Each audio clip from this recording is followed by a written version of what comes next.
Yeah, it's pretty awesome. Turn your vibrations off. Yeah, I was about to just do that. Good vibrations. All right, Mark, we're good to go. Oh my God, here we are. Once again. How did we get here? I don't know. We just banged out some squats. Yeah, that's an understatement. That was fantastic. Big Doug here took 7 wheels for a ride, and Doug, I'm proud to announce that it wasn't 675. It wasn't? No, it wasn't. Really?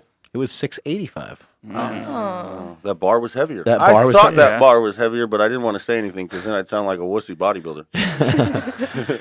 But yeah, 685 for a set of 5 and just a pair of knee wraps. Handling it real well. You like to throw around some big weights?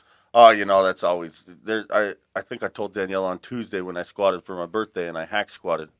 I told her when I finished, I said, "There's just nothing cooler than being a powerful man." That's true. And I mean, I really feel that way. Call that my version of bragging or whatever it is, but there's just some internal satisfaction I get out of really exerting myself against weight that people don't think I can. We had a guy on this podcast named Ron Penna. He's the founder of Quest Nutrition. One of the founders, there's a couple in there. But Ron, he was asked like what the meaning of life was on another podcast, and I thought it was like an interesting question. And I was like, he's probably not going to answer this very seriously because that's a really weird, like it's such a deep question. But he answered it, and he said, in his view, the meaning of life is to be able to beat another man at any and everything possible.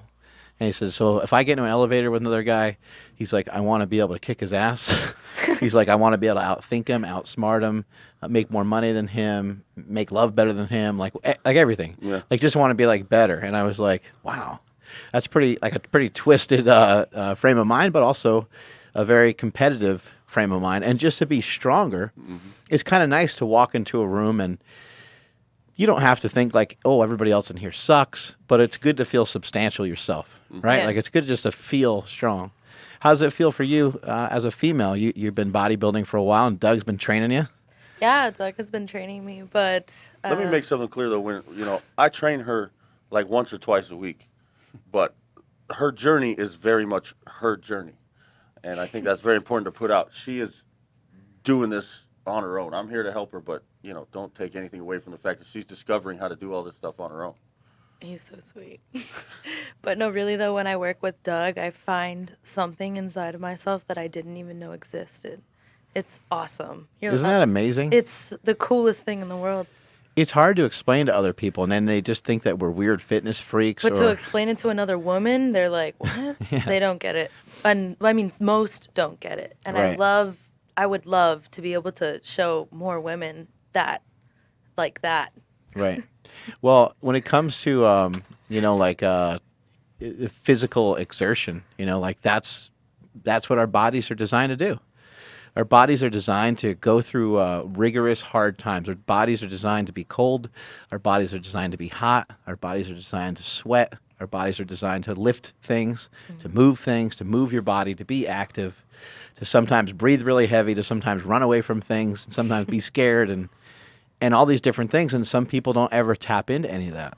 And I don't know how you tap into those things nowadays unless you're doing like some outdoor activities like downhill skiing or something like that, or lifting weights. I can't think of, you're not going to get that from a book. You're not going to get that from, all these other things are healthy. It's great to read. You're not going to get that from watching TV. You're not going to get that from your phone. Right? Right. The things, the phone, I think is really becoming pretty problematic very, very problematic because the phone kind of has this like rinse and repeat cycle that just kind of keeps happening. And it never really actually gives you what you want. And Doug, you know about addiction, and that's what addiction does. It really does. And it never really gives you the result that you're looking for. And something to add to that I think is crazy when it comes to the phone, and this I notice in myself a lot, and I bet most people do, but, it's really kind of scary, the monotony and the autonomy that the phone kind of encourages. How many times have you sat down, opened your phone, looked at Instagram, checked your notifications, closed Instagram, thought for a second, and then without even realizing it, open Instagram again? So annoying. And it's like, then after you do that once or twice, you're like, wow, that's pretty sad. I've got Yeah. a problem. Yeah. But And you forgot what you were originally doing. yeah, yeah. Or You're you like, oh, I'm going to text so-and-so because I want to see if they're going to be at the gym today or whatever it is. And then you're like on Instagram and then somebody's like, hey, did you text Bill? And you're like, what? yeah. No, for me, the thing that just annoys the crap out of me is when I need to go do something, and then it's like, oh, hey, somebody tagged me in something, and then I'm sitting there for 15 minutes, and it's like, oh, fuck, now I'm running out of time. The trap. Yeah, The yeah, it's a Instagram trap. black hole. Yeah, absolutely. That shit sucks. I hate that. That happens to us all. So how did you guys meet? We met at Gold's. On the kickback On the machine. kickback machine. There's a kickback machine? What is that? Yeah, and kickback- Kind of ironically, sounds like the way back machine. Or is it just like a couch you just kick back? oh, no, it's a glute kickback. You're laying in there kind of on all fours, kicking your leg back. Makes sense. What a lot of people are thinking is that Danielle was on the kickback machine, especially given that her posterior chain is so exceptional. However, I was actually on the kickback machine waiting for her to come out of the bathroom It was so that I could snag her and try to ask for her number. That's But- great. Yeah, that's how we met. And, it was a hell of a journey, a long one. Lots of off and on, trying to figure out what it How was. long ago did you meet? 2.5 years? we met like almost 3 years ago. Yeah, almost 3 years ago. Yeah, I was in nursing school and Doug was in a mess. I was still getting my feet kind of settled in LA, I guess. And she's an LA woman, I am. to say the least, born and bred from LA, and so I had my hands full. It's rare, actually. What's awesome though is that we both didn't. That's how that works. You don't expect it to happen like this. Right. But when we first started hanging out, we were just hanging out. We didn't expect it to become. Well, you were just hanging out. He had other ideas. Yeah, but I didn't quite know what my ideas were yet. I had my own ideas. Yeah. I had my own plans. And then, I don't know, we just kept executing the same plans. And now we're here. Yeah, it was the beginning of this year or the end of last year, really, where that's when I was really in a mess. Back to the same on the first podcast with you, I said that I like to build mountains of adversity just to climb over them. Right. And so that's what I had done, was constructed a really nice pile of shit that I had to now clean up. And Danielle really kind of she stood by me when she had no reason to whatsoever, and no, I didn't expect her to even, and she was just there So continuously. you lived in New Mexico, right? Yes. And you moved from New Mexico, and the story from the first podcast you shared with us that you were addicted to drugs. Did you think that when you moved, you thought that would help solve a lot of your problems? Oh yeah, that was really probably, before actually coming to Los Angeles and experiencing the fact that I actually would like to live there. Before that, I was basically just on an escape plan, And I think LA was the place that I found to go because God wanted me there. But if it had been somewhere else, I would have been there in a heartbeat. I was getting out of New Mexico more so than I was moving to Los Angeles. And everywhere you moved, did this dark cloud follow you? Actually, I think it didn't because, well, it does, but you try to convince yourself that it doesn't because you've changed your situation. And so you think, well, the situation's the problem, right? So if the situation's gone, well, then the situation's changed, there's no problem, and everything's good. And so you convince yourself of that. But, in retrospect, you realize that, no, you just clear off your plate to continue doing the same thing, therefore creating more problems. And that's when the realization comes that, well, the problem isn't necessarily in the situation or, like my mom always kind of says, no matter where you go, Doug, there you are. And That's right. so that really stuck with me. And now I see that the problem is not the situation. And yes, that black cloud follows you everywhere. Yeah, the problem is you, and then you have to try to figure out, okay, how do I fix this? And if you have a drug addiction, or something like that, then that's a massive hill to climb. And it's whoever you met in New Mexico, whoever these people are that do drugs or whatever, or sell drugs, or you're going to meet the same people in Los Angeles, and it can happen so fast. You're like, I'm not going to do that. Yeah. It's going to be great. I'm going to move to Los Angeles. I got this plan. I'm going to meet a cute girl at Gold's. I'm going to train at Gold's every day. I'm going to be a bodybuilder. It's going to be awesome. And then just, you don't know how or why it happened, but it's like the same right again. Is that kind of what happened when you first moved and around the time you met her? Is that the kind of crap you were in, or you were? Doug and I knew each other for probably about 2 years before that happened. Yeah, that was When we weren't official until last year, November. What's official mean? Official, like, Can we say this on the podcast? this Yeah. is mine. podcast official. Podcast official, yeah. Seems to me like official really just means we're telling other people. I You know, see, yeah. and Like but that's I'm not available But anymore. that's a big yeah. thing, you know. Yeah. You know, I think that's a big thing to really own that and be like, you know, no, because everybody's got their side hustle, or a lot of people have their side hustle. I don't know. Everybody, it's fair to say. Yeah, Everyone's got their side. Everybody's got their side hustle. I mean, you know, to be fair, to be really just fair and raw, for the first 2 years, we both had our side hustle. Right. And then we decided, let's just do this. Right. Danielle, can you pull the microphone closer to you? Sorry. No, that's okay. That's fine. But yes, so this is a lot better. yeah. How does the dynamic work with you guys? With you helping her with her training and stuff like that. Fluidly, changes by the moment. You know, that's probably the best way to put it. It's all trial and error. You know, I think one thing with us that's really been good is I think when Danielle, you know, because when we first started seeing each other, and you meet a guy who goes to the gym and trains, you know, regardless of what he says, it doesn't always necessarily mean like, okay, this guy's a serious bodybuilder. And so I think part of it was when Danielle kind of saw the way that this was integrated into my life. It's like, hey, look, man, I'm going to the gym not to go hang out with my buddies. Like, this is my job. Just like Right. your job is to go to the hospital and be a nurse, you know? And so as we kind of integrated that into it and kind of, you know, we had a conversation once where it was like, look, if we're going to do this and you want to be part of this, I want you to be a part of this, but I've never done that before. I've never had anybody else be a part of it. And so we've really kind of had to give and take, you know, a lot of things she wants to be involved in, and I'm not quite comfortable having her involved in. So over time, we've kind of let those things integrate. But her level of understanding is really what's made it work the most. It's hard because bodybuilding is 24/7. And so if she's the kind of girl that wants to, hang out past 11 o'clock and go to like a bar or something, you can't do that. If she wants to even just go out to eat here and there, like you can't always do that. There's times when you can. But as you start to prep and get ready for a show, it's like, we can't really. The time is gone.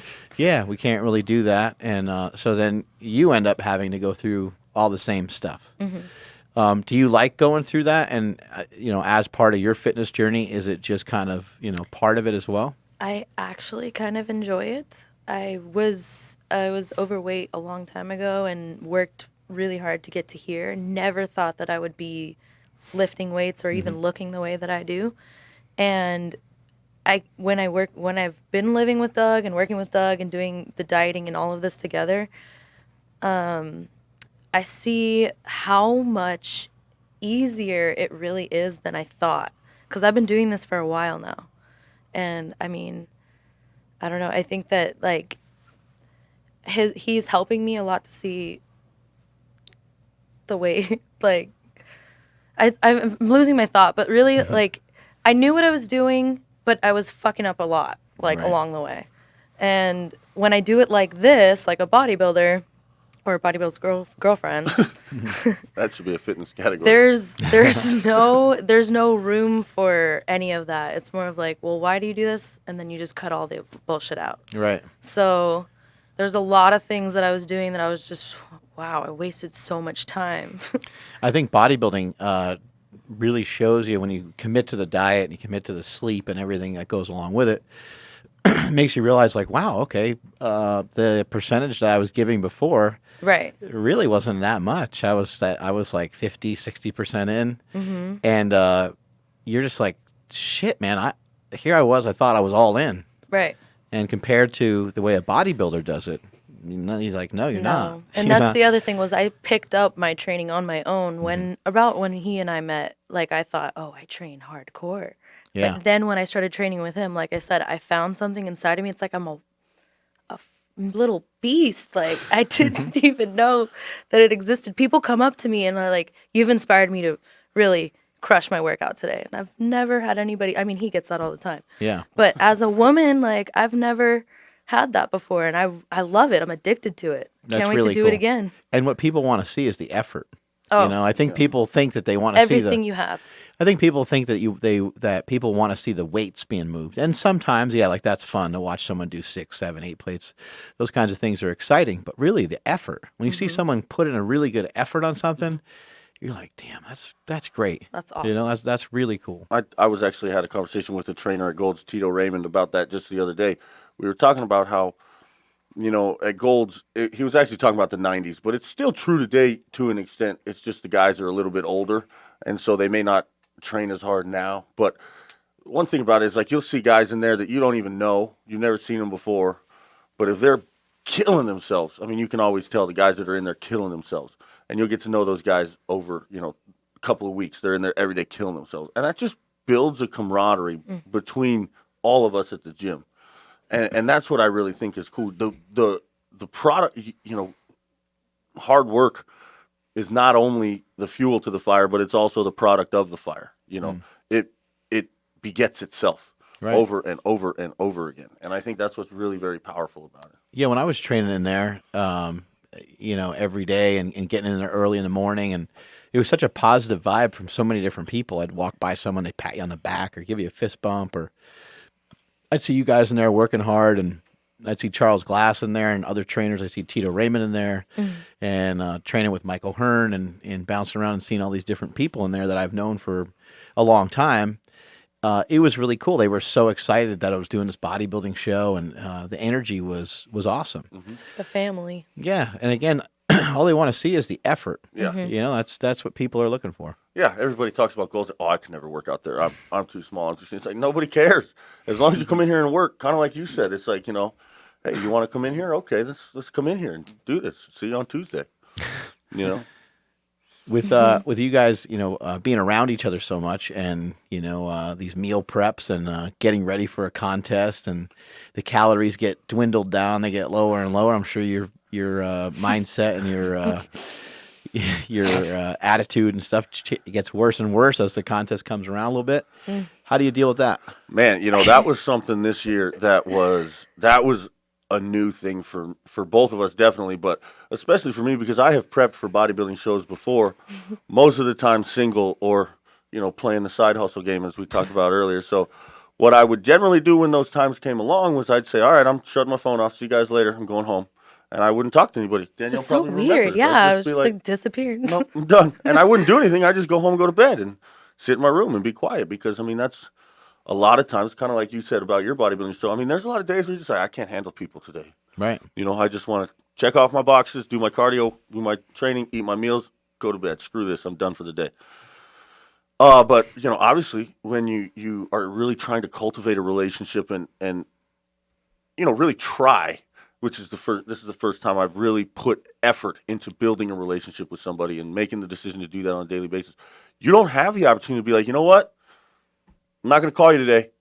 You know, you don't get that. Right. And so you know, we had a lot of growing pains, a lot of times where we had some fights, you know. It was difficult a lot of times. I mean, I think we had a fight in the hotel the day of the West Coast Classic, right before I went to go get my tan. Yeah. And a lot, I mean, there's, you know, there's a whole bunch of reasons they may have started, but the fact of the matter is we were just learning how to communicate with each other. And she was kind of learning that when I'm in a shitty mood or when I'm stressed out and struggling, it's not because she's annoying me or anything like that. It's simply because I'm stressed and struggling. And being that she has not been around me before, she had kind of a hard time knowing how to help with that, which I think really caused her. Sometimes hard for women to understand. Like, I don't know your situation exactly, but a lot of times guys will just get quiet. And they're pissed. You're pissed about something, but you're not usually mad at the person. You're usually just mad at the situation or frustrated. And it takes you, 10 minutes, and then you're totally fine, right? If someone just leaves you alone for 10 minutes or 15 minutes. I don't leave them alone. I'm like, are you okay? Yeah, What's no, wrong? because it kills a woman. They say if you want to really piss a woman off, take a picture of her and don't show her show her what it looked like. You know, like women love to have their picture taken, but if you take a picture of them and don't show them the result, then they get mad. Just curious, right? By nature, a lot of times. Yeah. Right. And Very so, curious. and women are in touch with their own feelings. They do a better job of that's probably why they live longer. They share more information with their girlfriends and they tell each other more stuff, and guys are more bottled up. And so we get quiet Then the girl's like, well, what the fuck's wrong with him? Like, how do I need to help him, you know? And there ain't no helping us sometimes, you know? We just need some time, I think, to think it through. I heard a joke once comparing a man's diary and a woman's diary. And so, you know, the woman's all worried because the man's not talking much during the day. And so she's like, I can't believe, what is it? Is it because of this? Did I wear the wrong thing? Did I cook the wrong dinner? I don't understand what's going on. Did I say something wrong? Did I say something to his mother? And then that's the woman's diary. Questions on the men's side. It says, motorcycle won't start. And that's it, you know? And it's like, it's kind of what it is. Like, there's nothing wrong, really. I promise, you know? Just give me a sec. Yeah, this one thing's bugging the shit out of me, and I can't quite figure it out. When you guys are training at the gym and stuff, how does that relationship work? Does that work okay? Because sometimes it can be kind of hard. Like if you're telling her what to do and instructing her, like. Oh, I love it. No, she that's good. She listens really, really well and learns really well. I think that's one thing that sets us apart from a lot of other couples that I see, especially in the industry, is that, you know, we have a pretty good working relationship. I think part of that is simply because, you know, she is much more on the beginner side of the spectrum, and I am, you know, a trainer.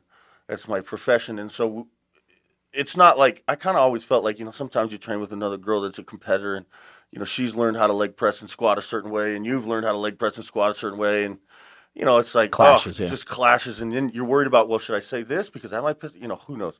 But Danielle, she really, you know, she's like receptive to the coaching and stuff. And that really just makes it a lot easier because she succeeds when she does it. And when she does that, she gets really excited. And of course, being that she's the woman I love, when she gets excited and smiles, my day gets a lot better. So we try to keep that happening as much as possible. I mean, it's easier to be a team, right? Oh, it most definitely is. Food wise, do you guys disagree on food here and there? Like, do you like certain things different than he likes? And We're pretty good with food. She doesn't bother me much. I cook food, or you know, she cooks the chicken. I cook, you know. I'm like, the wow, other wow, person. wow. Yeah, you said, whoa, whoa. There's a fuck ton of chicken I cook.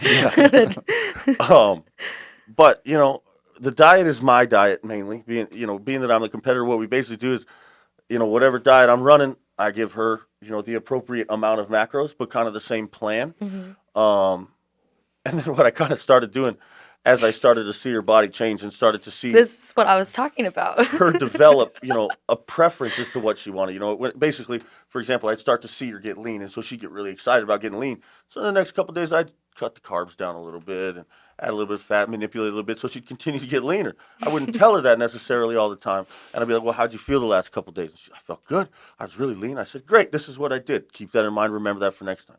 And so she's my carbs. learning, but at the same time, I mean, you know, we pack the meals, we prep them. We don't have much of a problem with that. No. Honestly, good, that's really. been pretty smooth. She saved my life this year by cooking that chicken because, I mean, it's 10 pounds of chicken a week. yeah, You know, that's 3 trips to the grill, cooking, you know, 3.5, 5 pounds twice a week. I like it. I don't mind. It's not like I'm like, oh yeah, Doug, I cook your chicken. No, it's for us, and Right.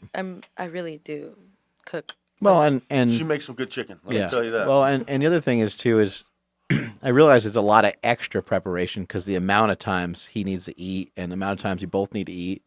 But we all need to eat anyway, and there's no better way to treat yourself than to cook for yourself. You know, too many people eat out too often, and they're eating a lot of junk and eating a lot of preservatives and a lot of stuff that they just. I mean, some people maybe don't even care, but people are just not really aware of that. When you go to a restaurant, you know, you're probably eating an extra 400 or 500, maybe even more calories than you even expected, just because the vegetables were fried in some sort of vegetable oil, the steak was in some sort of oil. You know, like it just adds up quick, and you're like, shit, man. And then you realize you got to like prep all your meals and cook everything. It takes that much longer to do all that stuff. But once you get in a system, it's like Yeah. Yeah. I always equate it to it's like a cafeteria. Like, honestly, you know, you just prep those meals, mass produce them, stuff like that. One thing I think, though, that really helped us stay on the system is, and this is kind of something for my family way back in the day, but I feel like dinner is extremely important for a family unit to have together every day. It's just, I mean, my grandmother insisted on it. Her mother insisted on it. My mother insisted on it. You sit down as a family and eat dinner every day, period, end of story. And we really do work on that. Like, some days she'll get off work at 7. My meals, you know, right, it's like, hurry up, get home. It's dinner time. But, you know, we wait and we sit and we eat. that helps both on the meal prep side and a little bit of the Awesome. closeness side too. You know, you We get get some that time sit to down eat together. talk, no And then matter after what. dinner, it's like, okay, let's prep those meals for tomorrow. Right. Let's make those breakfast shakes. And let's go to bed. Yeah, it's huge doing stuff like that. Like you have to have time for each other, and maybe that's time where you guys can kind of relax and right. Like you just kind of. Do you guys end up always talking about lifting, or do you kind of get some times where No. you're like, okay, we got to talk about something different other than See- food and other than this and other than that? He is. I mean, you both love it, so it's probably not a huge deal, even if you are talking about Oh it. no, yeah. We talk about it a lot, but we talk about a lot of things. Like Doug knows a lot of things. He was just teaching me today how the plane lands when we were coming here. Yeah, and we how- find stuff to talk about. Yeah. Definitely. He was like, look, and they're checking the brakes, and then this noise Yeah. means this, and then the wings are gonna go this way, and they did exactly that. And you're So- like, we're not going to die? No. It's like, no, they got it all under control. Totally fine. He knows his shit. But Right. you know, when it comes to talking about training, you know, she's so supportive of me that that sometimes it's like, you know, I'll be like, man, you know, I'm having a rough time with this. She's like, no, you got it, you're good, it's all right, let's just get up and do it. And I'm like, yeah, I know that's the answer. I was really just trying to bitch about something, you know. Yeah, But- let me be a bitch. Yeah, for a minute. Let she's me just just like, complain. nope, let's go. Good job, Doug. You did great today. Come on, let's go. Tomorrow's good. I'm like, fuck.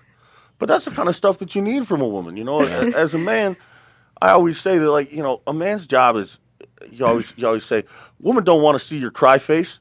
You know, a man's job is to be tough and strong and put together, but a woman's job is to make sure that he appears that way all the time. Right. You know, and that's kind of the way I look at it. So a lot of times, and she does a really good job. So, oh man, he's pissed, and you'll see her just whoop go in and stop it, Yeah. save me, and the other person from getting their head chewed off. You know, something like that. My Once or twice. my wife does a really good job of stuff like that too. And I was frustrated about something a few days ago, and she's like, well, why don't you just say, you know, if you just said things this way, then that would be that. Like, and I was like, oh yeah, okay, I'll do that. I'll do that from now on. But it was kind of the same thing as you. It was like I was like, no, let me be more frustrated. Yeah. You know, I don't want Stop this. solving my problem so effectively. Yeah, this is bullshit. Yeah, I want to be mad. I just want to break stuff. Yeah. How do you find time for as being a nurse? I know that your hours are probably insane. They could be worse. Yeah, well, that's one thing then. But like to cook all those meals and then still train and then still have your full-time job. I'm still kind of trying to figure out that my job actually isn't 100% full time. Okay. But I'm trying to figure out how to do what I'm struggling with actually is that and then figuring out my days of what I'm going to work out on. Because when I come after work, sometimes I'm just so tired that what I wanted to do isn't going to happen. Like, it can happen, but it won't be as strong as I want it to be, and that's just disappointing. So I'll save it for tomorrow. Well, and that's really one thing that I'm kind of working on with her is I call it, you know, program accountability, you know, because I feel like as she's still learning and being, you know, getting familiar with the gym and the typical splits, you know, what you want to train together, posterior chain together, you know, back and biceps together, et cetera, et cetera. And I don't think there's a certain way to do that, but I think every single person has to learn exactly how they like to do that. And I think it's important that they formulate those things on their own. And so with Danielle, that's really where her development is right now, especially because she's getting ready to have a full-time job. It's like, look, yeah, you're going to have to really sit down and plan out your day and budget your time. Yeah. But she does a pretty good job of that. And as far as meal prepping is concerned, like with the two of us, that's the one thing that's really beneficial about having somebody with you is because even if both people are working 40 hours a week, you still have two people with the same amount of time in the kitchen as you would one person if you were single. So We split it up pretty well. yeah, you know, Like, it's not like I'm doing everything one day and then he is. It's a good, Right. and then we'll keep each other in check. Like, hey, your yogurt's almost out, or You whatever. kind of mentioned earlier that you buy the chicken and she cooks it Yes. usually, right? yeah, does. yeah, that's how and that's kind of It's a how good it deal. started. Was one day I was running out of food and I was like, and we hadn't really had the talk yet, but I was like, sweetheart, it would really help me out if you would please pick up some chicken and grill it for me. I wasn't working yet either. Yeah, she That's wasn't how that working all yet. started. And you know, and so I sent her some money. He's like, could you get up off the couch and go do something? He's like, cook for me, do something. And then that first batch of chicken she cooked, and man, it was so good. And I've I've heard this told to me You're by like, okay, another bodybuilder. you're a didn't- chicken chef, okay? I didn't believe him. I thought he was just saying that because it was like something he didn't have to do now. She went to I was just KFC and got him okay. chicken. He's like, this is I amazing. have a system. I'm really good at it. And and then it was like, after a little bit, I'd be like, "Can you get some more chicken and cook it again?" Because it was so much better than what I can do. And once you get that in a program, especially when you're in a prep, like you always say, be very careful who you let cook your food, because if you don't want them in your life, you're fucked if they leave. Because you need that Freaks food. out. And so then it just came down to, and finally I was like, if you want me to make your meals for you and stuff, I would be very happy to buy your groceries. And then you cook the chicken. And as long as you have chicken in that fridge for me, I don't care what you buy. Here you go. And that's kind of how it started. It's the classic get to a man's heart through his stomach. That's right. Yeah. Except for me, it's not really because I like the food. It's because I need the food to continue doing You what I'm like doing. my other food. I mean, I like food, but it's not The about... other food. Lasagna. Yes, she made me lasagna. Okay. No, Right just after joking. the West Coast Classic, There she you made go. me one of the best Nice. lasagnas I've ever had. From scratch. Yeah, no, I wasn't even impressed. That's awesome. Do you like to cook? Yeah, I do. That's why Yeah. I'm saying, like, it's not like, oh God, I gotta cook Yeah. 10 pounds of chicken. I don't mind it. And then like we pack and we're ready to go. And when I go to work and I have my meals prepped, even though I barely sometimes have time to eat, I've inspired everybody at work. Oh, that's cool. And it's that kind of stuff, That's the like, culture that we have here. It's really cool. Like, I mean, every once in a while, somebody might walk in with like in and out, but like you have to kind of have some guts to do that Yeah. while everybody else is eating. And not like everyone's on like some crazy diet, but everyone's eating pretty well. It's Yeah, not a- no. It's just a difference of perspective. When, everybody here eats for a purpose primarily. I mean, yes, there's some preference in there, but, the main concern is that it has the nutrients we need. And normal people just don't eat like that. They just don't even consider that at all. And I'm like, you didn't, like people that take their kids to breakfast and be like, oh, you just want French toast? No eggs, no protein, no nothing. Let's just load you up on sugar. Okay. Right. How's that kid going to develop? And it's the same with adults. It's like, did you not learn? I mean, the nutritional pyramid was taught to me in like second grade. Right. Like people just forget that, I guess. It's, with kids, it's really hard. I got 2 kids, and, what I see from my own kids and what I see from other kids around us is that, man, it's a really, really high carb diet. Yeah. And then fat, it's like whatever we end up getting with fat, and there's no protein. Yeah. The protein is really absent, and unfortunately, the carbs are through the roof. Mm-hmm. They probably make up, like, if I was just to guess, 70% of most children's diet, maybe even more. Mm-hmm. And the other percentage is pretty much from fat, and then you're not getting that much protein in. Mm-hmm. And if you look at a kid that wakes up in the morning, heads off to school and stuff, they may have a glass of milk if they're lucky, but a lot of times it's like an orange juice or like a chocolate milk or whatever, and a pancake or toast with honey on it or something. And it's like, all these things are fine, but how about we try to balance it out a little bit more? right. And I just took it into my own hands recently. I just started cooking breakfast for my kids every day. It's kind of a pain in the ass. It's kind of a long process. It takes me a little while, and on top of it taking some time, I'm also trying to cook my own breakfast. So I'm trying to like hustle that in there, trying to make sure my wife has food too, because she's coming home from swim practice and everything. So it's a little bit of a pain in the neck, but the result is awesome. Yeah. And then figuring out what they like. So my daughter, she doesn't really care that much about eggs. She doesn't really like. I tried to prep them like a bunch of different ways. Put some butter on them. I put some cheese on them. And I always sneak some like egg whites in there, like just because I'm a meathead. When I'm cooking up this like omelet, it's like half, and they kind of know, like they sort of know. They're like, "Did you put egg whites there?" I'm like, "What? What are you talking about?" Something my kids That's will be. weird. Yeah. And so anyway, so I figured out today, I bought Canadian bacon instead of regular bacon. She doesn't really like bacon.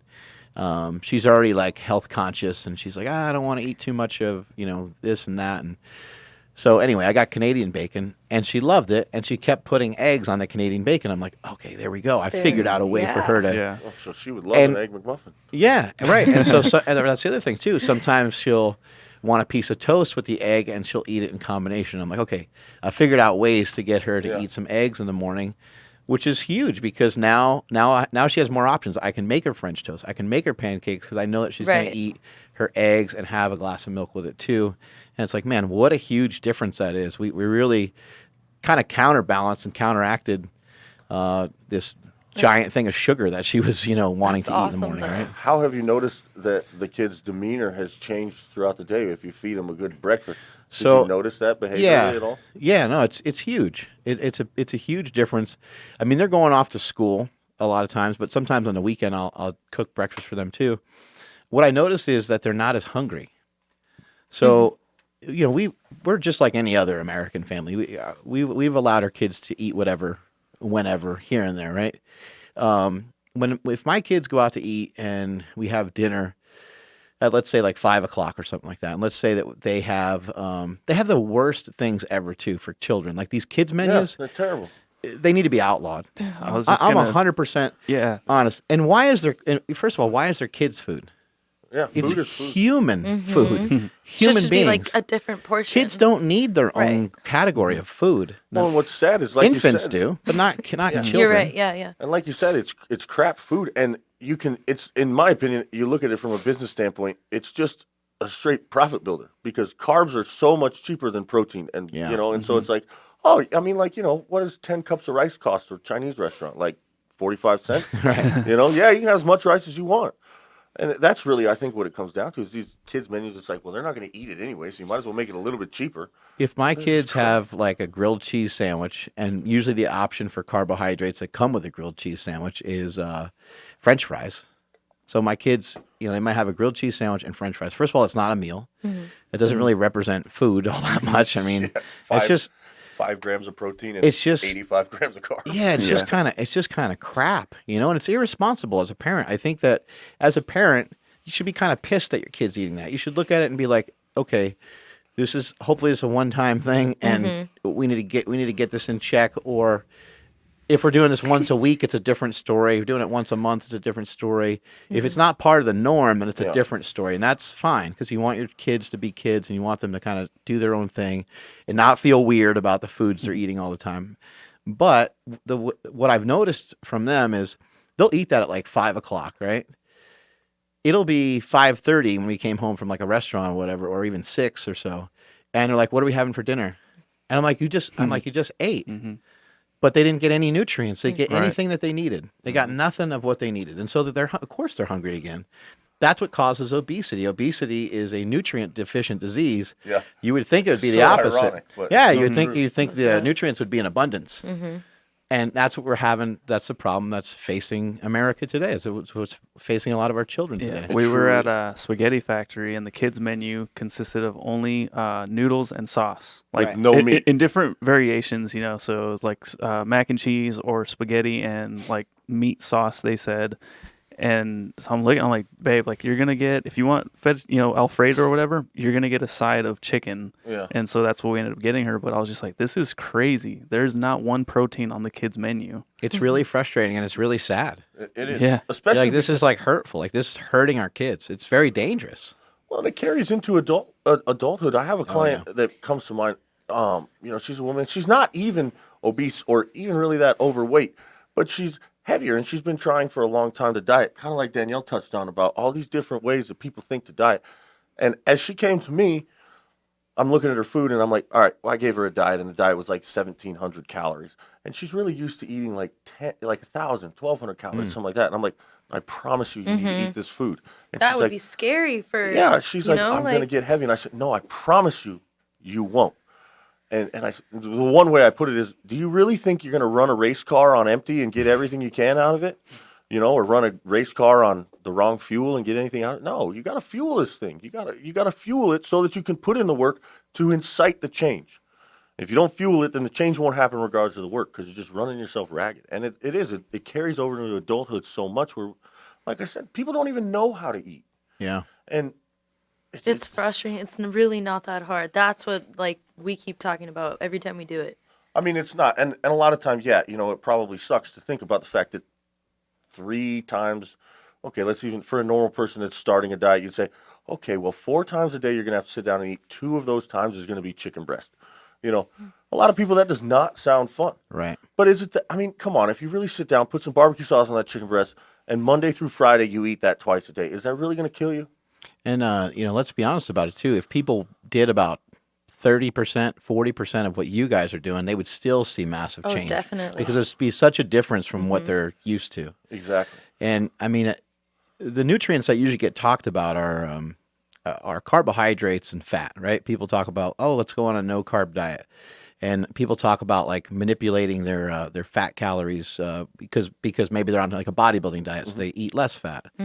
But the nutrient that everyone needs to focus on, or the macro that everybody needs to focus on, is protein. Like your average person, they just need more protein. So it's like, I really like what you said last time you were on the podcast. I always think that adding to somebody's life is the first way to have them go, okay, I'm listening, right? If I start subtracting, if I start to subtract from your life, now you're kind of getting angry.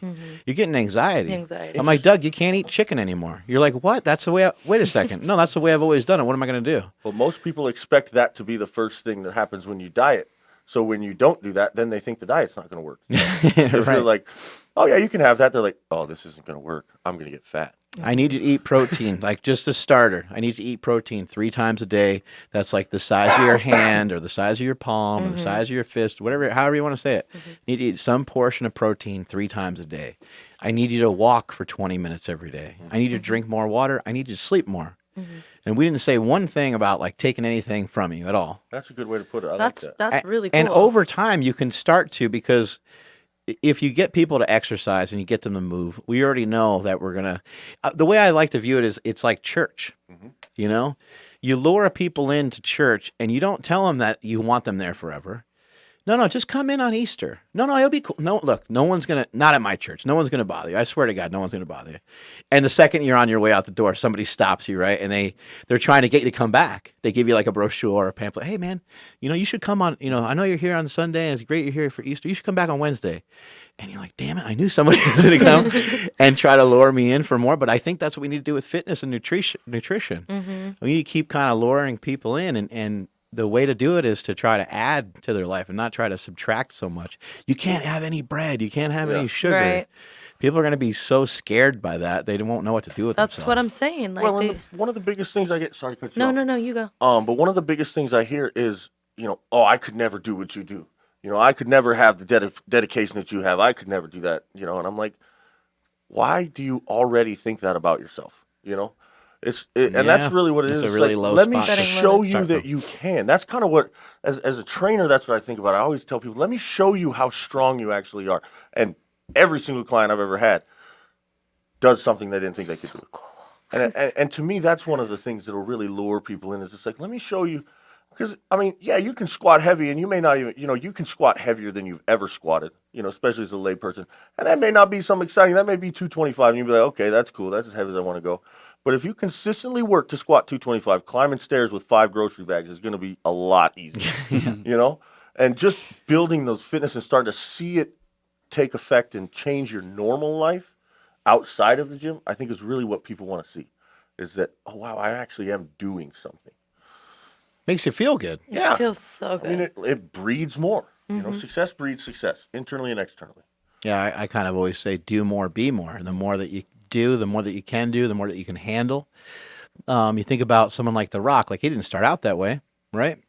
He started out being a football player. He played at the University of Miami. He was trying to be in the NFL.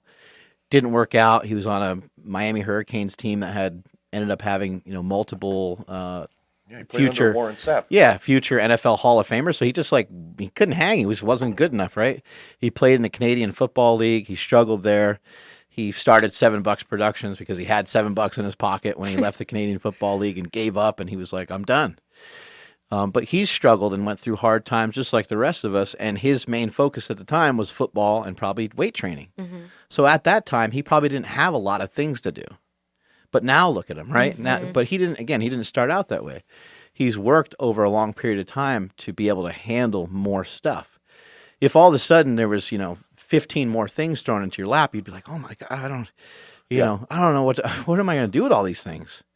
You wouldn't really know how to handle it. But if it was like one extra thing, let's say you guys get a dog, right? It's like, okay, one extra thing at a time. You move, you get a bigger apartment or bigger house or whatever it is. And it's just one extra thing, get a new car. It's only one extra thing, but it was over a period of time. It didn't all happen Right. at one time. Do you think that everybody possesses the ability to have discipline? Absolutely, because I am the least disciplined person by nature that I know.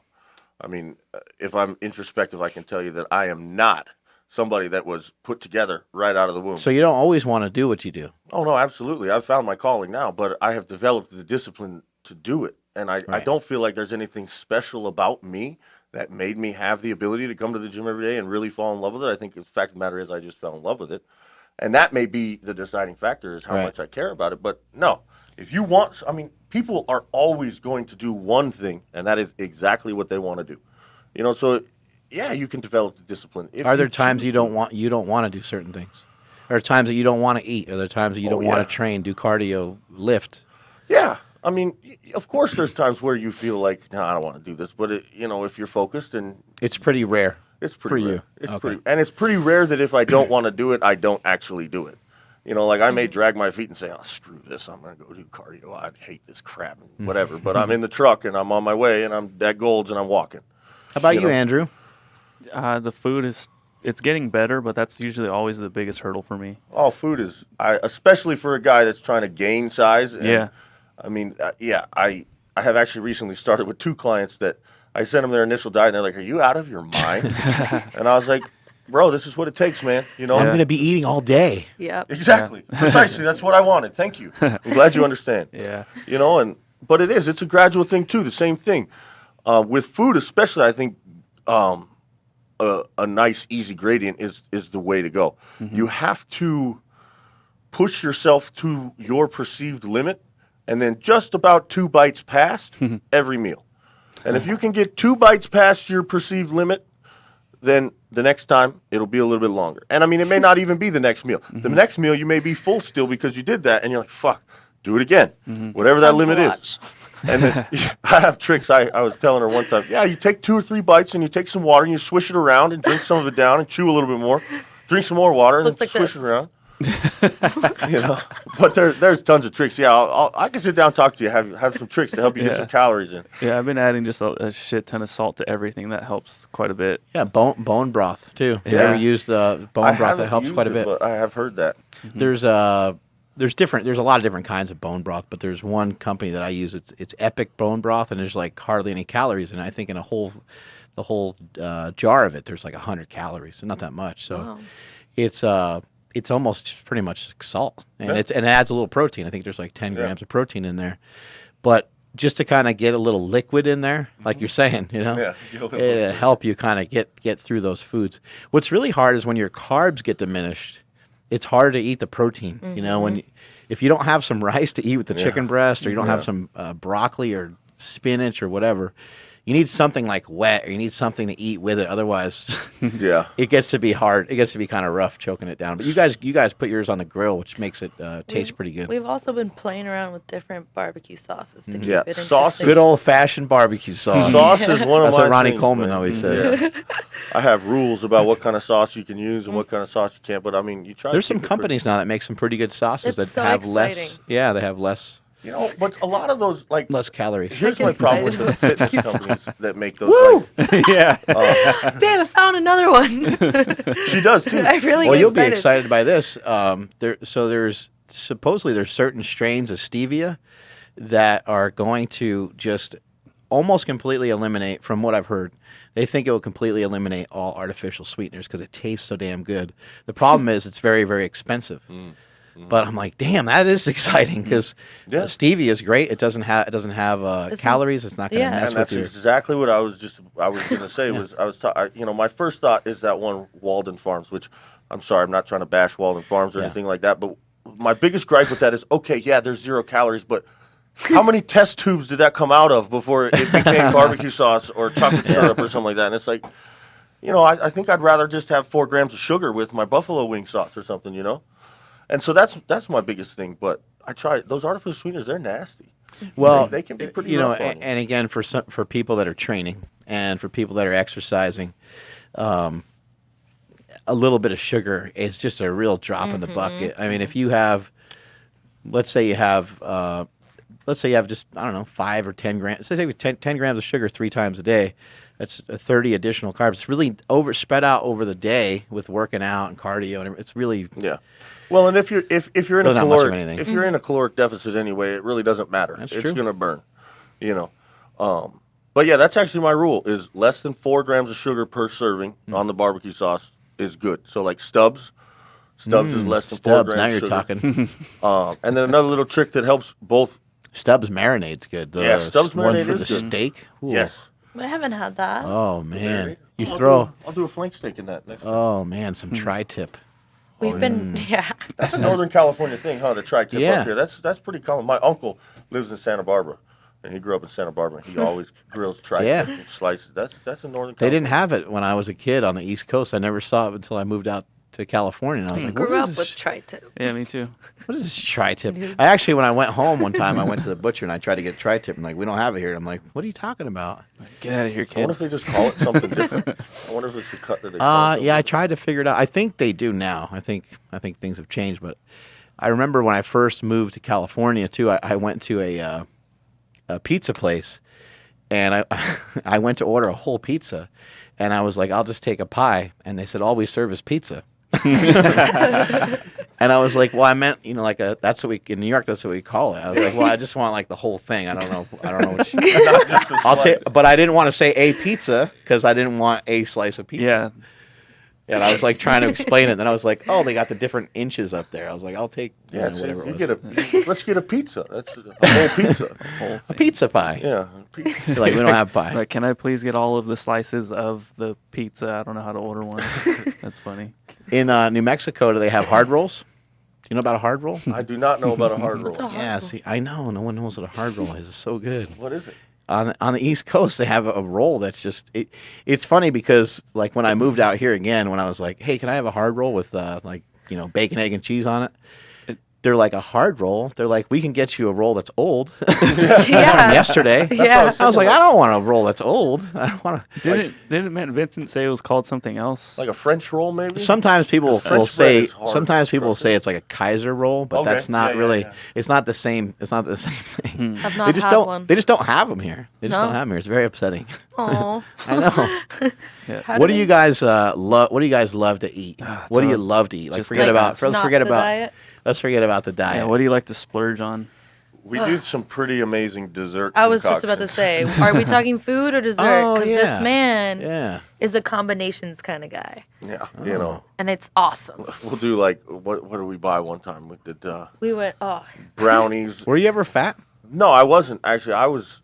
he I would have was been always, a great fat guy. I'm just saying. Yeah. I'm He thinking would have been that. a great You're fat like, he likes these combinations that are off the charts. Maybe I'm that's thinking why like he must have my been inner like 400 fat girl's pounds. like, yes. I probably So would have been good. fat if I wasn't so active as a kid, but no, I never was fat. Like a hefty kid. But you have a fat guy personality. I could eat. mentality. Deep Yeah. in there, yeah. I can eat. I mean, I definitely You got to watch him after his bodybuilding career This is is- over. You might. I tell her that. I say, Might just really. wait. I might start powerlifting. No. You might pop up. You'll be like, I swear, he used to have a jawline. I swear. He's so cute Underneath right that- now. Like, please don't. Underneath that beard, Who did I show her a picture of? I think it was. Oh yeah. Oh my God. No. it's probably me. No, No, it it was it was Eddie Hall actually. I showed her a Oh, picture of nice. Eddie Hall. It was like, this guy's about my height and 400 pounds. What do you think? She's like, See, what's funny about that is I think every dude thinks like that guy looks like a badass, and every girl's like, no, that's not a great. No. No, but chicks are into Eddie Hall though. They I think know he's they cute. are actually. Yeah, they do dig him. Some might be the accent though. You get a free pass on the That's accent. true. makes you smarter.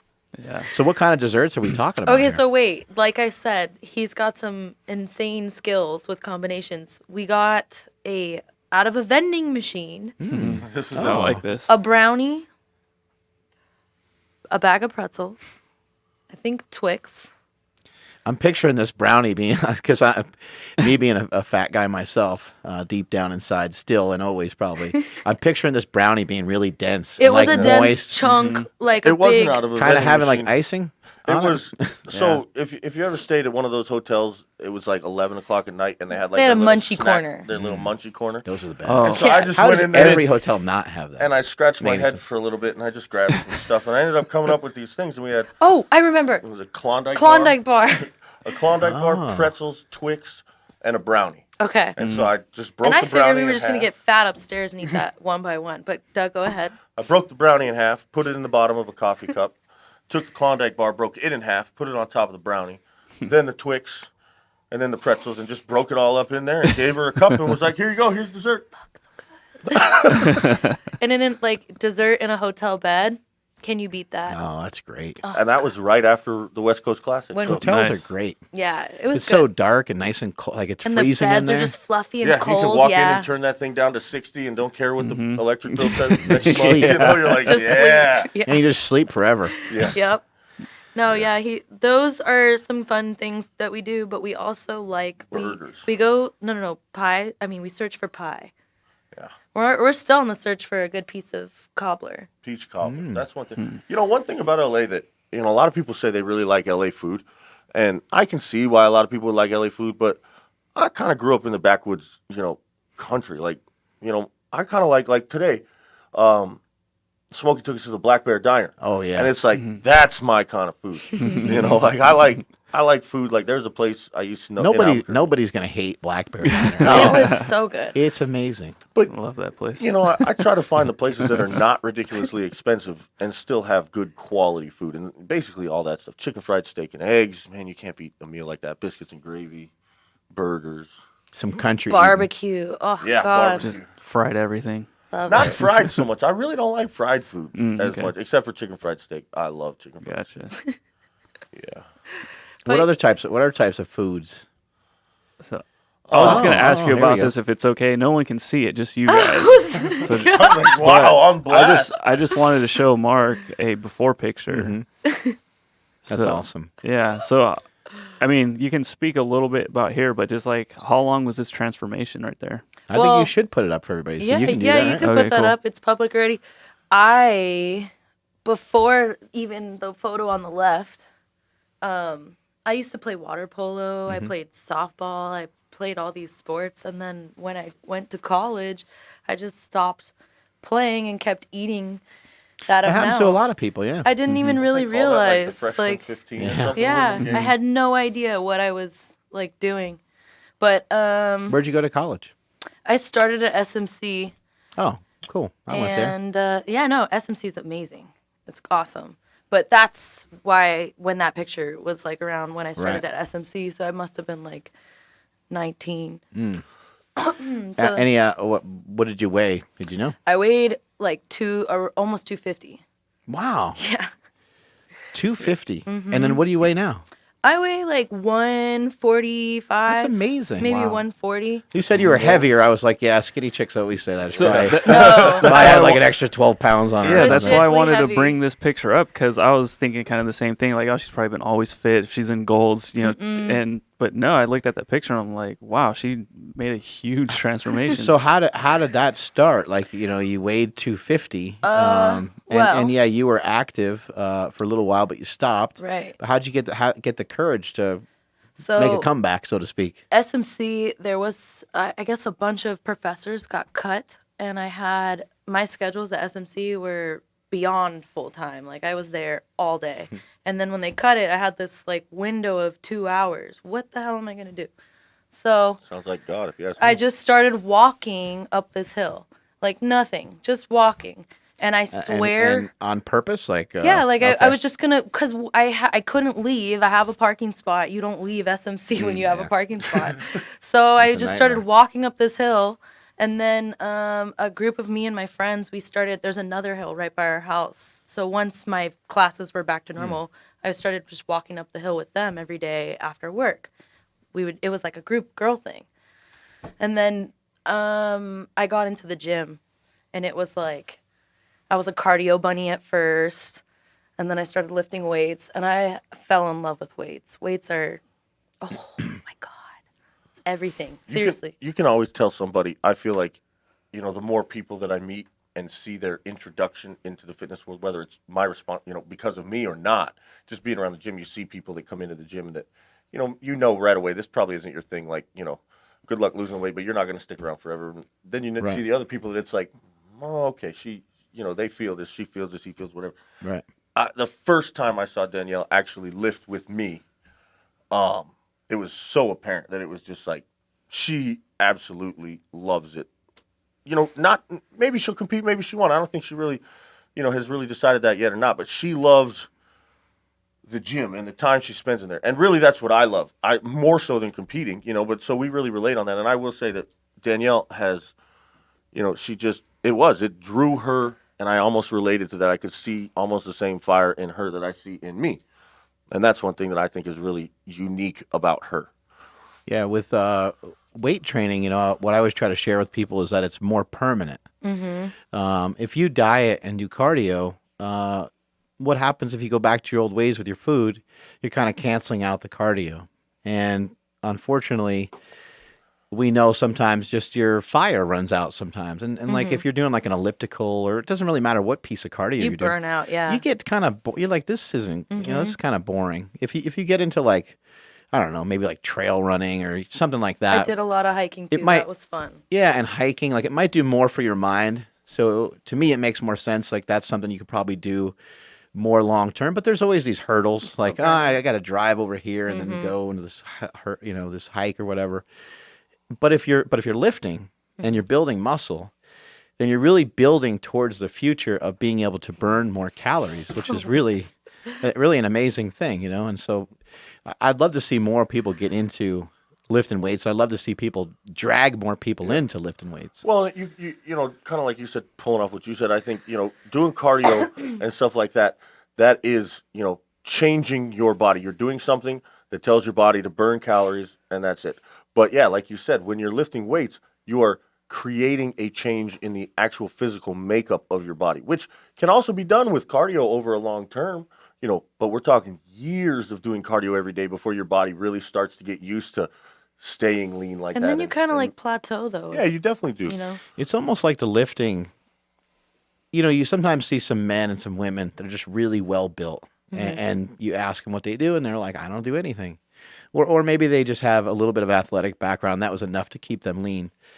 To me, weight training helps almost change your genetics. Maybe you didn't have this awesome build to start out with, or maybe you weren't big, or maybe you weren't strong, or maybe you weren't lean.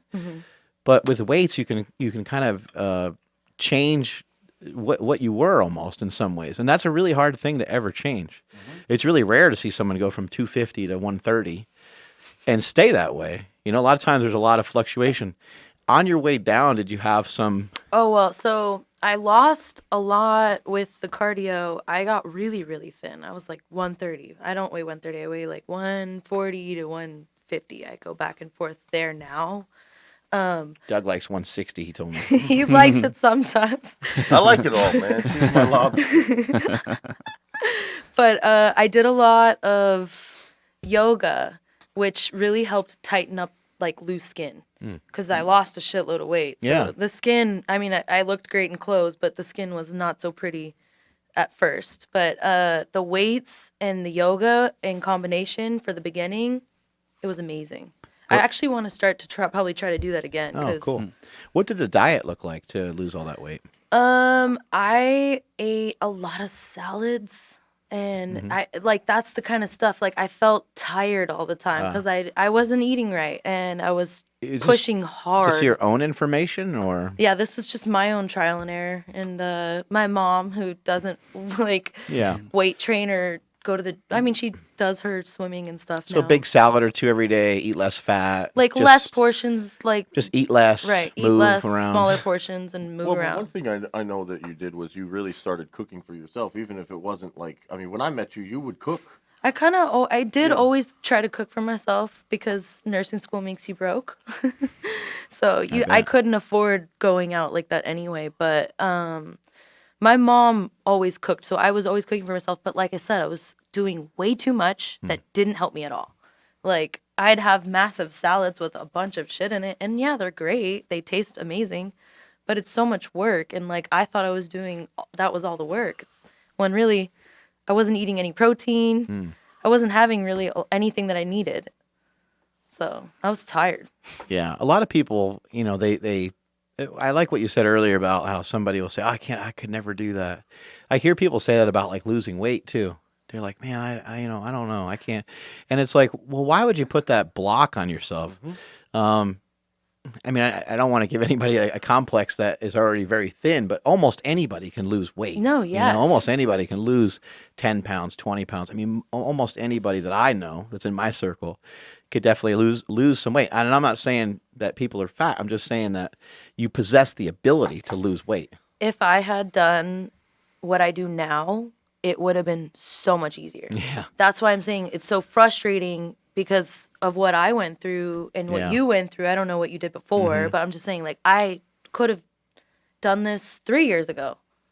No, You know I what I didn't. mean? You know, see, I didn't really understand. I never had a good understanding of bodybuilding, and that's why I won't make that mistake again. If I didn't do something, I'm not going to say anything about it. Like, well, it's not that I won't say anything about it, but I'm not going to place judgment on it the same way. So, like, being vegetarian, I don't know anything about it. It doesn't. Yeah. It doesn't sound like a great idea to me, but I've never done it. See, that's the thing. I wasn't vegetarian, Right. but I was eating like that, thinking Right. that that's the only way to do it. Right. I'm And just it- kind of saying, like, because I did bodybuilding, I had a certain perspective of it beforehand, and now I have a new perspective I of see, it. I see. So because I like dabbled in it, so I would never. I'm not going to sit here and say, like, if you're a vegetarian, you can't build muscle. I don't. I don't know that to be true for myself. I never tried it. It doesn't sound like a good idea. I wouldn't suggest it to anybody. But the other reason why I wouldn't suggest it to anybody is because I never done it. Right. Right? Like, just I people need to won't stay in their own lane a little bit more. I won't even write I won't work with somebody on nutrition counseling if they're vegetarian. And I always tell them it's not because I don't agree with you. Like, sure, if that's what you believe and that's what you want to do, great. I support you 100%. I have no idea how people are vegetarian and build muscle or stay in shape because you're not eating any protein. To me, that seems to be the most important thing. You know, and again, I might have just shown my cards as an idiot dietitian, but I'm not a dietitian. I'm a bodybuilder. Right, but yeah, you gotta kind of stay in your lane and stick to the things that you know. What are some other foods that you guys really like other than some of these dessert things and pie? Pie. Oh, our yogurt. Our Yeah, but that's diet stuff. it's Oh yeah, not really. you kind of make like a yogurt almost every night, right? Almost. We haven't done it in a little bit, but when prep gets really hard and you're craving sweets, it's This is a something good really tip nice. for everybody out there. Yeah. So Yeah. good. What do you do? Go ahead, sweetheart. You tell. Well, like Light it up. when we're not in prep, we have those sweets. Fine. But when we are prepping and we're in it and you really are craving a sweet and you're not trying to mess everything up, you take a cup of non-fat Greek yogurt. Probably a half a cup for most people. Sorry, it's been a while. So half a cup. Sorry, that's what I meant. Half a cup. And then Doug, because he's so awesome, has so many different kinds of protein powder, so I change it up all the time. But one of my favorites is chocolate coconut, a scoop of a little bit of that, protein powder, and then it's been a while. Mix it up. Pecans. Oh, pecans, and put it in the freezer for like 10 minutes.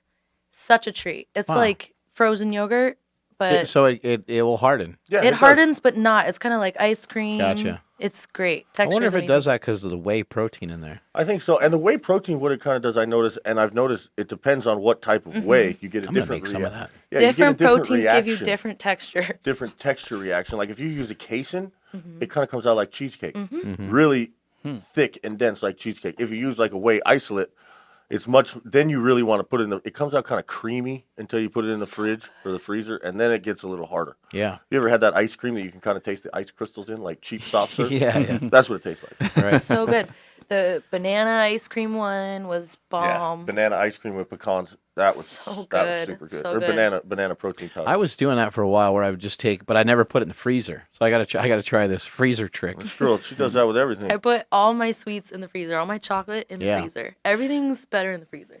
Yeah, you want to step it up a notch too. Throw some peanut butter in there. I know that starts to go against your I've done food that a little before. bit, I but don't think I I've ever think we done have for done her. that once Yeah. or twice, but it's just like you said. Like you said. And you the know, whole it's point of slippery it. slope. Yeah. As we were making it when I was dieting, I'd be like, man, this would be so good with some toffee bits and granola. And so then we had all these plans for after, but I don't think we ever Yeah, made we never one of those did that. elaborate ones. We ended up Never getting- went too destructive with it. Well, why would you do that when you can just have a brownie? Yeah, You we know, now that had it's done plans with the to prep. do that, but when we Right. got off of prep, we just went ham and got like all the crazy stuff. What are some other things you guys do? to keep you on your plan. Obviously, like you got to stick to it. And you got to be super strict as it comes closer. But what is maybe little tiny bits of freedom that you guys enjoy that you do? Um, Little secrets like the yogurt. we take a drive. I That's one knew of you the were gonna big say things that. that we do. You know, it's like if she happens to be off work a little early and I have, you know, like say the end of the day, I get off and I don't have to rush home and cook. We got a couple extra hours. We'll just go drive like down to the beach somewhere, just spend some time Right. together. That's one thing that I hate about LA is how difficult it is to like Oh, yeah. do anything without a plan, right? It takes an hour and a half to do anything.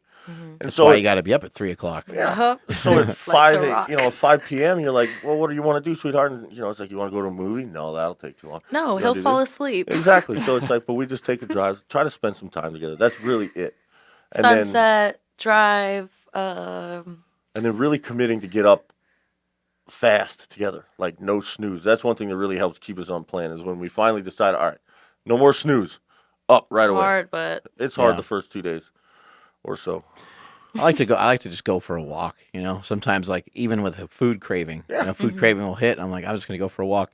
Normally I go for the walk and I come back and it's gone. yeah. And if if it's still there, then I might have a snack that kind of fulfills whatever that was that I really wanted. But usually it solves the problem, and I feel like a little energized from it. And then half hour later I go to bed. But I usually walk with my son or my dad or whatever, and it's fun. That's good. Yeah. He Just won't like- walk with me late at night. I mean, we do sometimes. A lot of times I we'll try to end get up him to go to the going hot places. tub. She loves to go to this hot tub. I don't. That's just not something I like to do. What about something like Netflix or something? You guys Oh, Oh, yeah. every night. Okay. What are you guys watching? We finished Ozark. That was pretty good. That's a good one. That was a good one. We finished that, We and were, then yeah. on Hulu we had Castle Rock recently. Oh, yeah. That's a trippy show. That's a weird, That's trippy. weird show. And But usually it's 45 minutes. I fall asleep. yeah, I was so. gonna say the good thing about us is that like we don't. I mean, yeah, we can binge watch Netflix and all that, but Doug is so tired that we can actually stretch Ozarks out. So we'll get one episode a night Yeah. instead of like blowing it all up in one night and being like, dang, we have nothing to watch anymore. So he stretches our shows out because he's so tired. That's cool. Takes you like a week to watch one episode. Sometimes I feel like Yeah. it's like, oh, we got to start that one over. We both fell asleep. Yeah. Yeah, I haven't finished Ozarks yet, but I started it and I don't know. I think like one of the Marvel like shows came out and I just like stopped watching it altogether. Which one? So like Luke Cage or something, or Daredevil. Yeah. Those are hella good. Those are good. Luke Cage was really good. I like Yeah. that one. When's the last time you guys rolled through a fast food restaurant? Chick-fil-A. Chick-fil-A. About There it is 2 or again. 3 weeks I ago. keep thinking about it. It was my first time, by the way. Yeah, that's one thing about her. That kind of comes back to where I grew up as opposed to where she grew up. She literally until me had never had like an Egg McMuffin ever. And she was even like, "What is an Egg McMuffin?" I was like, "Are you serious?" Sounds talking about? gross. But I mean, I love McDonald's. I can admit that even today. I mean, unfortunately, their food is terribly unhealthy. But McDonald's breakfast, that's awesome. Oh Just my picture, God. Come like, on. I had a McGriddle. On a Big Daddy when they don't make Yeah. breakfast in time. That's Doug. Oh, yeah. I've yelling at made that people. mistake several times. Yep.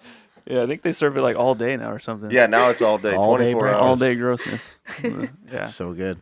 But even just a cheeseburger, Oh, know? yeah, A damn cheeseburger from McDonald's is really good. Even though it's a cheap ass burger, but just like for me, I'm so used to that flavor from when I was a kid. That combination of the ketchup and the mustard and the pickles and everything. Quarter pounder with cheese, man. That's my You guys are favorite. gross.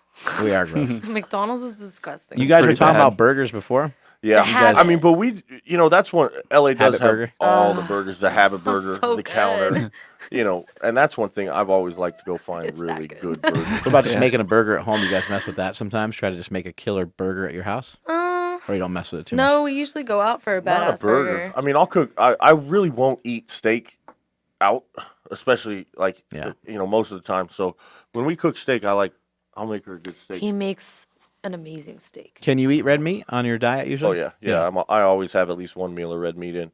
You said you like fish a lot too, salmon? That's salmon, but I kind of count salmon as a red meat. I use it kind of the same because I usually eat grass-fed beef, and so it's omega-3s, and I know they're not exactly the same, but in my diet, I'll use those two as somewhat of a similar type fatty protein. But yeah, red meat most of the time for dinner. Steak and eggs is a staple for me for dinner. Yeah. Steak and eggs is delicious. I love that shit. It's the best. He's What do been you- broiling it. Yeah, broil a flank steak and then Oh, just fry some eggs so on top. good. It comes out really nice. And Quick. flank steak is tough. Amazing. Done. Unless you make it right.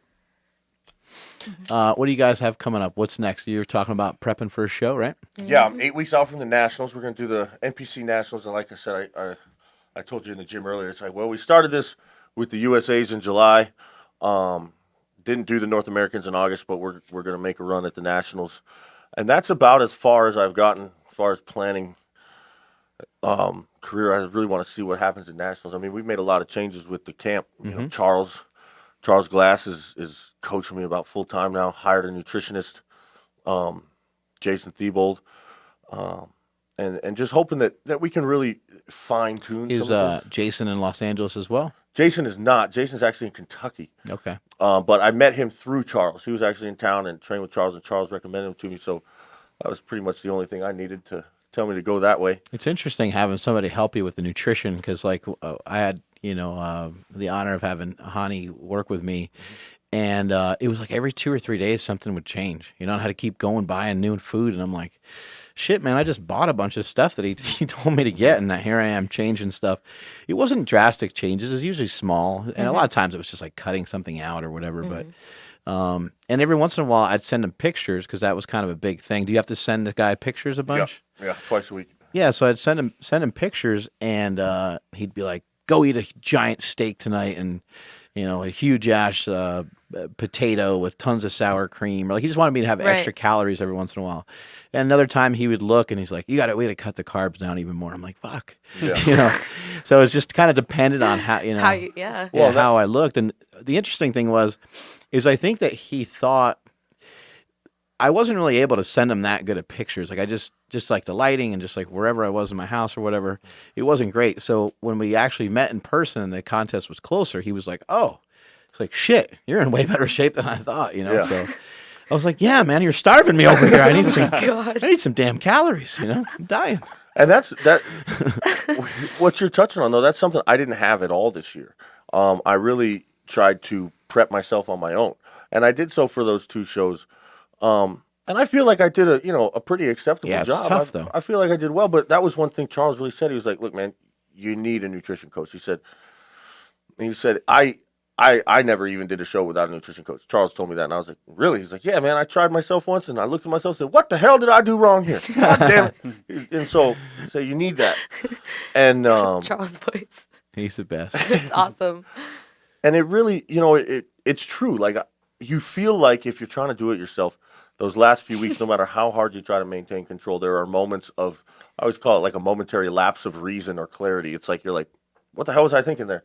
And you can't tell. You can't tell when those things happen, when they don't happen. And then after a while, you're like, I don't even know. Am I flat? Am I full? Am I what? Who helped me? So it'll be nice to have a coach to really take that worry away, on the nutrition side. And that's something I have not had. And nobody has been as professional as Jason seems to be method-wise. He's got a lot of... And a lot of times these guys are smart and they're super positive because they understand the frame of mind that you start to get into. And that's what Hani was doing the whole time for me. He was just like overly positive all the time. And I found that to really, really help. Oh, When you got somebody, even if he saw something that didn't look right or whatever, he was never negative. It was always like, it was like, "Hey, let's on the day you do shoulders, let's have you eat a little bit more carbs," because he wanted my shoulders to fill out. He's probably thinking, "Oh, his shoulders look like shit," but he didn't say that. Right. He was like, "Let's pump up your shoulders more. Let's get after it more. Like when you're training shoulders, go ahead and go heavy and go hard." And then that's a way different message than saying, "Oh my God, you look like shit." Yeah. Well, and you tell that to a bodybuilder, you'll ruin not only his day, you'll ruin Get his in week. that head. Yeah. You'll mess up everything because it's just such a it's a what I told people is like a full court press 24/7. Like it's so much activity, and not just the cardio and not just the lifting, but the food is really a hard thing. And when you go through the day and it takes you 2 hours to meal prep and it takes you all this time to actually eat too. That's one thing that people don't realize. Then when you eat this amount, you're going to be pooping a lot more. There's a lot of things that take a long ass time, when you're doing all this stuff. This is the transformation right here. Yeah. Boom. Wow. This is the video I saw right before you were getting ready for the show. You look I was so excited to see it. And I looked at this and I was amazing. like, holy cow. Isn't that weird? It's amazing. So I know about bodybuilding. Obviously, I've been around for a long time. I've done some bodybuilding movements, and I've pushed it before. I've done drop sets and supersets and stuff, but I've never had a full concentration of multiple bodybuilding workouts strung together. And I just did not understand or know the impact it could have. You and I were talking in the gym earlier today, and I was like, somebody could say, "Oh, I'm going to go on a nutrition plan," and I started eating better, and I started training, and you're like, "Oh, that's cool." And maybe you see them 2 months from now, 3 months from now, and you do notice, okay, they dropped a couple pounds. Hey, that's great for you. But if somebody said they're bodybuilding and you don't see them for 3 months, when you see them the next time, you go, holy shit, man, you put some weight, you put some muscle on your traps, your chest is filling out. Like, what the hell are you doing? Like you changed in 3 months. It's pretty crazy. It really is. And the things that can happen, that's probably what motivates me more than anything when it comes to a bodybuilding prep, because people always ask, what keeps you going? What keeps the fire going? And to me, it's watching your body change. And the more rapid wild. and drastic the changes are, the crazier it gets. And the more you want to do. It's like if you go into the posing room one day and you see something you want to fix, then you go into the posing room 2 days later and it's already fixed because of all the work you put in. Well, you know that every other thing you see that needs to change, you're going to attack it with the same amount of fervor because you already have information that it changed. Something changed. You have the power, so let's go change all these things. I couldn't believe it. I'd go in the posing room and there would be something new. That's amazing. Each time, and I'm like, what the hell? This is, I am working hard, but I didn't even know this was possible. Actually, the guy I'm working out in this video is somebody that I think you got into bodybuilding, DJ Webb. Yeah, so DJ, he's in the Air Force. yeah. So when he was in Albuquerque, in New Mexico, Brian Raphael got him into bodybuilding, just like Doug. That's so cool. So he was so DJ Webb is a member of the Air Force, and he actually started training at Super Training probably about 2.5-3 years ago. Right. And he's become a huge part of our team and a huge part of Super Training, and he's become a great friend. Unfortunately, recently he got he changed. Right there. He changed jobs, so he had to move to Texas. So he's kind of moved all over the place for the Air Force. Yeah. But I think you got him into bodybuilding, right? Well, no, it was actually Brian, the same guy that got me into bodybuilding. I remember he was at there was Defined Fitness in Albuquerque, New Mexico. He was there when I first had, come out of He's all dying my right trouble. now, by the way. He's probably listening to this. He's probably so excited that we're talking about it. He loves watching our power As soon as we went live, he checked in to say what's up. Oh, that's well, what's up, DJ? How are you? I came in the gym and it was Brian, who I remember Brian. He was the most ridiculous man I'd ever seen at the time. He wore the shortest shorts, bald. He's Egyptian, and just, shredded and on fire, excited about everything. This guy, I saw him and was like, oh my God, that's Superman. This is so exciting. And DJ and another guy were his training partners, and they were both larger than anybody I'd ever seen. And DJ was pretty big at the time too, yeah, right? I remember all three of those guys were real bodybuilders. Yeah. And I was just so excited. And Brian was the guy that came up to me probably while he was training with them and was like, hey, man, have you ever thought about competing? And I was like, I am much too tall and much too skinny to ever think about that. And he just kind of laughed at me. But yeah, it was Brian, and I remember DJ very well. I remember he was in the Air Force, and then he ended up moving. And right after he moved is kind of when I got into training with Brian a little bit more. But that's so cool. Yeah, small world. He actually reached out to me after the first podcast. Cool. And we talked a little bit. I thought that was so cool. Awesome. So the next question is... A nice little hop you did. Yeah, that. you like Did that? You do Boom. on stage? I should have. You should have. I was afraid I'd fall. I'm all lubed up and tanned and everything. Any plans on getting married? You guys ever chat about that? We have chatted. Doug, you're not supposed to laugh, buddy. No, we're just. I I'm laughed shocked because of her face. because we talk a lot. We talk about it, yeah. And definitely, I think if there was anybody that it was going to happen with, it'd definitely be Danielle. Which is why it's so shocking because I've never talked about it with anybody. That's great. Yeah, so. All I know is, every day with her gets better, and we learn more about ourselves and each other. Yeah.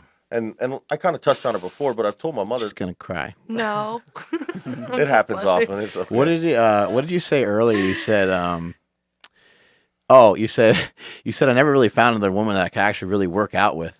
Yeah. And her eyes just lit up. She's like, he's never, and she's like, He goes, doesn't admit it when we're like she doing goes, he it. never said that before. Such a competitor, he can't let you get a one up on him. I like hearing him talk to you guys because then I'm like, oh, that's what you really think. You're like, wait, he actually cares about me. I I had knew no it. idea. I knew it. I thought he just liked me because I cook knew chicken he good. liked training with me. Next time we get in a fight, I'm just going to tap on the guy next to him and be like, hey, she's really awesome, isn't she? And that'll solve all my problems.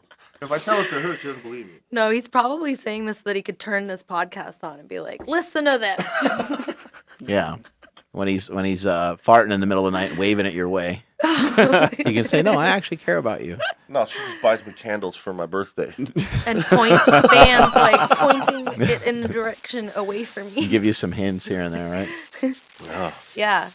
Mahogany. There's no hinting. I like that for your birthday you did like hack squats. Oh, that's one thing. I don't remember when I started that, but Oh, it's a thing. yeah, birthday squats, man. I love to squat. I don't even, not even so much because I think it might make me have big legs. More so because I just love the way it feels. It's fun. And, so yeah, I'd squat on my birthday. But you texted me on Monday and said, can we do legs on Friday?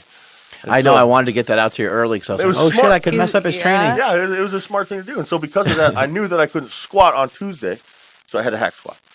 There we go. But yeah, Aaron Reed actually came up to me and he goes, hey, what are you doing for your birthday? And I said, well, I'm hack squat. Oh man, Doug. brutal. Oh, that was a beautiful. That's day. a good machine. Remember that one, Andrew? So I didn't actually get on that one. That thing's devastating. Yeah. Luckily, I didn't. This guy. What about kids? You guys have a desire to have? I mean, obviously you've one thing at a time, right? Yeah. We'll start with the dog. But do you guys would you ever like to have children, Doug? I definitely, one thing I always say is that my father was not necessarily what I would picture as, what a father should be. And so because of that, I feel like I'd be pretty adept at being a good father, and I would like to have that opportunity. But I'm really trying to live my life like we'll see what God has in store. And Right. honestly, that's something I work on in myself. Just be like, let's see what's coming, and just do the best we can. But yes, kids are something I think about often, and I would love to have, a kid or maybe two. I don't, that's about enough. What about you, Danielle? Yeah, I mean, I'm great with kids, but like I said, I never. Seems so scary for a woman. I never. No. I don't know Yeah. if I'd want to I don't know. It seemed like you just kind of ruin your body. I'd be like, I don't know about this. About Yeah. that, yeah, I don't know. But as far as being a mother, I feel Yeah. like I'd make an amazing mom. That's cool. And Doug finds it very amusing to joke around all the time about, like, oh, you come on, I joke around a kids lot. in the kitchen and running around and keeping it clean. Oh yeah, I like the fact if I had kids, I could tell them to clean the kitchen. Be like, you better clean that shit for your mom. You'll be in We trouble. got meal prep tomorrow. Exactly. No, I do. I've never thought about it before with somebody else. Mm-hmm.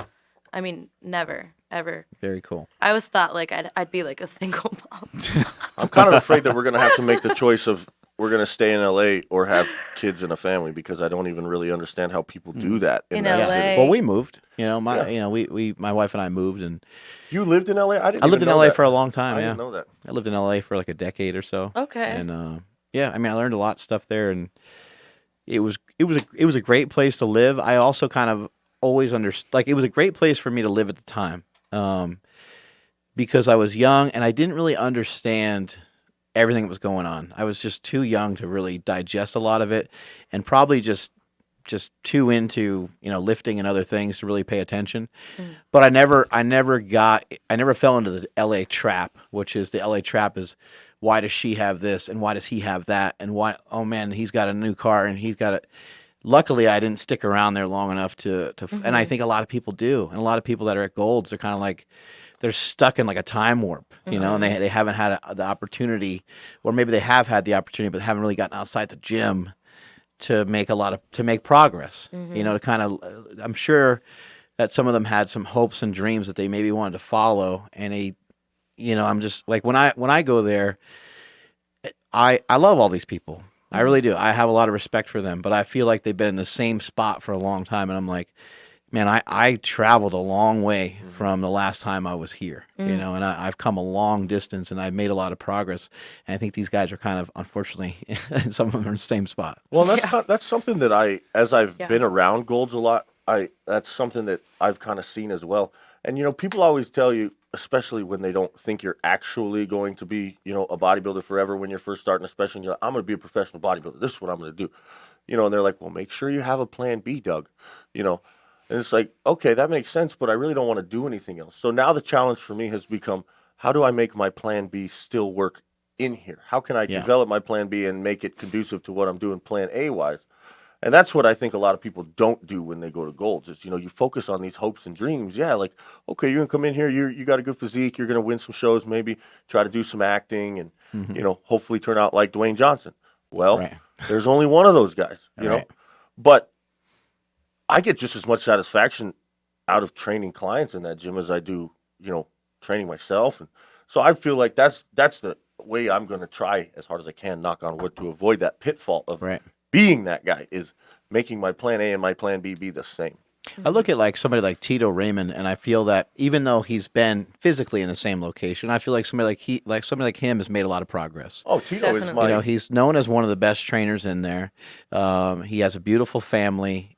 He takes care of his kids and his wife, and seems like he's got everything together. And even more recently, he's even though he's training people inside of Golds, he's kind of, you know, learned that that's its own separate business and that's a profession. And I'm sure he learned it long ago, but he takes it very serious. And I'm like, okay, you know, that guy, when I knew him, you know, 20 years ago, and when I was coming around here, he was just kind of training people on the side. Now he's made it like a real, this is my thing.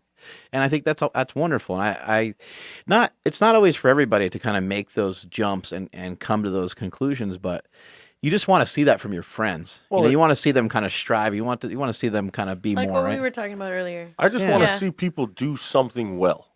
Whatever it is, find a passion and do it well. And you know what's funny? You mentioned Tito. I think there was a time probably like 5-6 months ago, I came home and I told her, I said, you know, if I could just live my life like Tito Raymond, I wouldn't have any problem. Because you're right. He has made an extremely good and comfortable life for himself out of training clients at Gold's Gym. And, you know, he never went pro like his brother. He could have, but he decided not to. Yeah. But, you know, just because he's a perfect example. He didn't follow that path to the IFBB like Jose did. But, I mean, he's had just as much success. He's been in all the magazines, trained all the people, and he's made a great life for himself and has a good family, is an upstanding member of that community. One of the big staples of that community. That, to me, is almost more successful than anything else I could do, you know, in the IFBB. Well, he's somebody that commands respect, right? Everybody respects the guy, and that's like a really awesome thing to have. I mean, that's the coolest part. You know, training now that I work at Gold's full time, just being around all the trainers. I mean, Tito, Charles obviously runs a business out of there. You got, you know, I mean, tons of people I'm forgetting, but each one of these people, I mean, there's a guy in there who's been in Gold since 1963. He was a world champion mountain biker for the 70 and over class for like 10 years.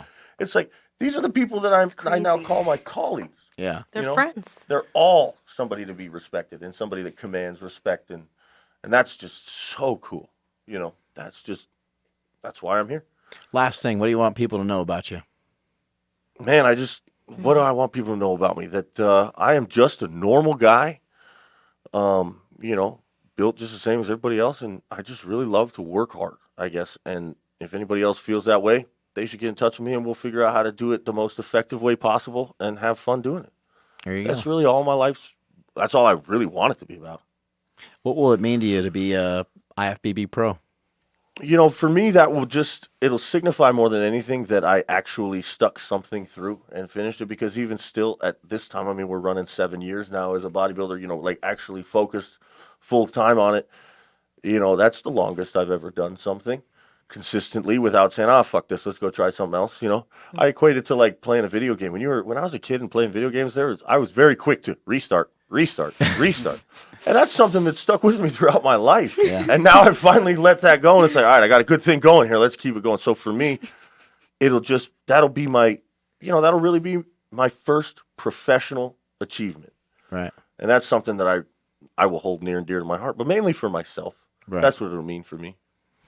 That's cool. Do you think, once you get the pro card, do you think there'll be a desire to keep pushing and pushing and pushing? Or do you think maybe you'll do a couple shows after, kind of see where you place, and then maybe just... Oh, no, man. I ride shit till the wheels fall off. Yeah. There's no other way to do it besides all the way. I'll do it until I can't. Until I either can't afford it or can't lift weights anymore. Awesome. This is my life. Even if I don't go pro, I'll still do it all forever. That makes sense. All right, it's all the time we got. Awesome for having you guys on the show. Where can people find you on Instagram and wherever else you guys are? My Instagram is at Douglas Fruchey. And mine is at Nella, which 6 is L's. N-E and 6 L's and an A. That's a lot of L's. Yep. And you can always reach me on my email is dougfruchey@gmail.com. You can always reach me there if you have a longer question. But however you want to get in touch with me, man, reach out. Let's talk. Guys, Doug has overcome a lot.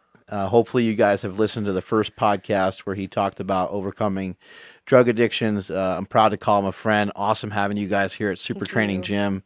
It was a great squat workout. Tomorrow we'll bang out some shoulders and have some more fun. Strength is never weakness. Weakness is never strength. Catch y'all later.